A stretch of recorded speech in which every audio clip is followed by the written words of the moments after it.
Hello friends, ये particular video एक बहुत ही इंपॉर्टेंट टॉपिक के बारे में है, that is theft, which is covered under section 378 IPC.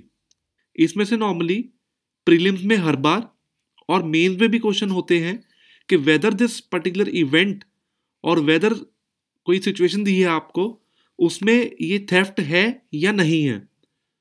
तो जो थेफ्ट के सबसे जो मेन एसेंशियल्स हैं,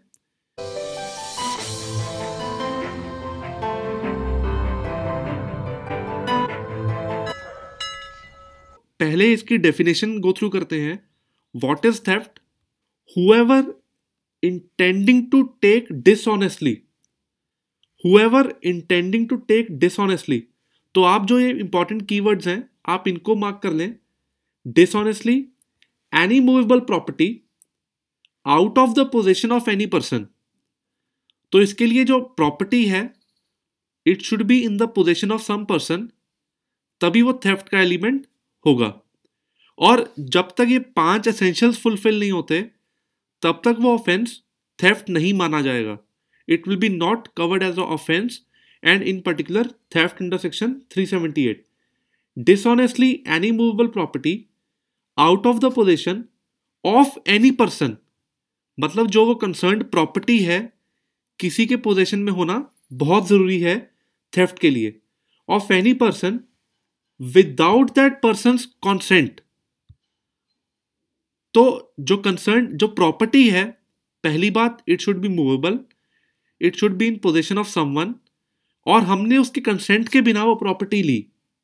without that person consent move that property in order to such taking is said to commit theft. That means अगर हम theft के essentials fulfil करते हैं, that the property was taken dishonestly, first the property was movable property, second it was in possession of someone, third it has been taken out of possession of any person without that person's consent। मतलब dishonestly is the first point, it should be movable property out of the possession without that person's consent, even the movement of the property it will also be termed as theft। like किसी servant ने घर में किसी की ring पड़ी थी, वो ring servant ने जानबूझ के डिसऑनेस्टली कि मैं उस रिंग को बाद में उठा के ले जाऊंगा, वो कहीं पे उस चीज को हाइड कर देता है। Even that will amount to theft because his intention was dishonest, the property was movable, it was in possession of someone, without that person consent उसने वो रिंग को हाइड किया and he move that property. तो 5 के 5 essentials यहाँ पे fulfilled हैं, it will be termed as theft. और फ्रेंड्स इस वीडियो में आपको मैं सिर्फ इन पॉइंट्स को एक बार तो पहले इलेबोरेट करूंगा और इवन केस लॉज भी कवर करूंगा कि इन पॉइंट्स के रिगार्डिंग कौन सा सबसे इंपॉर्टेंट केस लॉ है जिसको आप स्किप नहीं कर सकते as far as the offence of theft is concern. तो फ्रेंड्स जब भी आपको थेफ्ट का एलिमेंट चेक करना है, आपको 5 चीज़ों को ध्यान रखना होगा। बार बार मैं ये चीज़ रिपीट कर रहा हूं कि आपको ये 5 एलिमेंट्स याद रखने होंगे जब भी आप डिफाइन करते हैं थेफ्ट है या नहीं है। सबसे पहला डिसऑनेस्टली होना चाहिए, intention should be dishonest. Second aspect is the property should be movable. Third is it should be in possession of someone. Fourth is it should be taken without consent. 5 it which is the movement of property. तो आपको जब भी define करना है, जब भी check करना है in the given situation whether the theft has been committed or not, in that case आपको ये 5 एलिमेंट चेक करने हैं। अगर ये पांचों एलिमेंट सेटिस्फाई होते हैं, in that case it will be termed as theft, otherwise not। Friends यहाँ पे एक एग्जांपल लेते हैं। let's say there is a person A and he goes to his friend's house, that is X। X उसका एक दोस्त है, उसके घर पे जाता है और वो X के फोन को हाइड कर देता है with the intention that when X he forgets about his phone, A will take the phone and sell it in the market। तो यहां पे जब भी A ने उस प्रॉपर्टी को मूव किया with bad intention, that is with the intention कि जब X उस फोन के बारे में भूल जाएगा, he will take the phone and sell it in the market, this amounts to theft। Friends, ये एक इंपॉर्टेंट केस लॉ है, KN Mehra versus state, as far as the offence of theft is concern.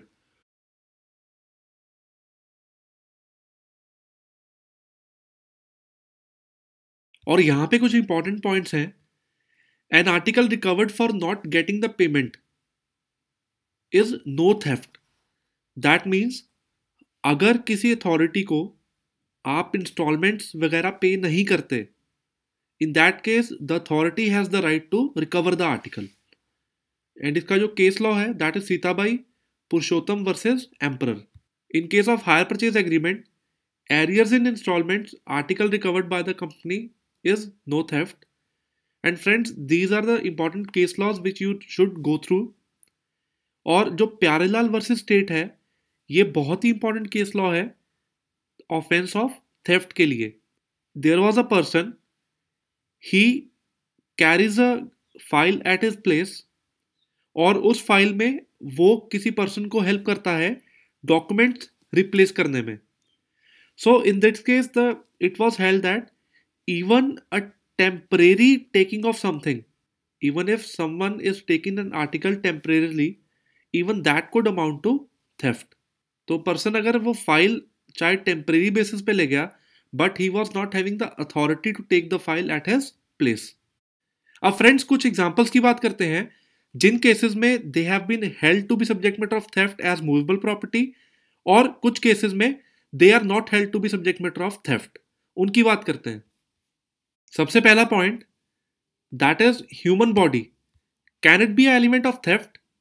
No, it cannot be, because जो section 22 है, when it talks about movable property, वहां human body या dead body की बात नहीं की गई। बट अगर इसी पर्टिकुलर बॉडी को as element of research use किया जाए in case of research institutes, then it becomes the element of theft. Next point is regarding bank draft. अब जो बैंक ड्राफ्ट है, it carries certain value, so it becomes a element of theft. Third is water or gas.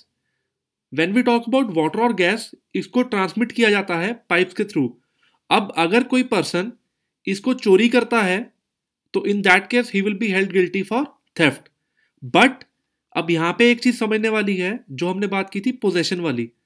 अगर कोई person पानी लेता है इन case of canal और in case of a sea, that is not in the possession of someone, तो वहां पे as per IPC उसको हेल्ड नहीं किया जाएगा। Last, that is electricity. Electricity is not a element of theft under IPC because they have covered as a form of energy, but as per electricity act 1910, it is an element of theft under the Electricity Act, not under IPC. अब friends, next element की बात करते हैं, that is third element under the offence of theft. अगर आपको किसी particular चीज में डाउट है, you can comment on this video.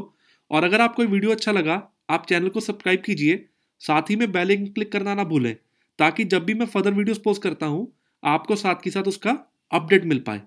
Thanks a lot.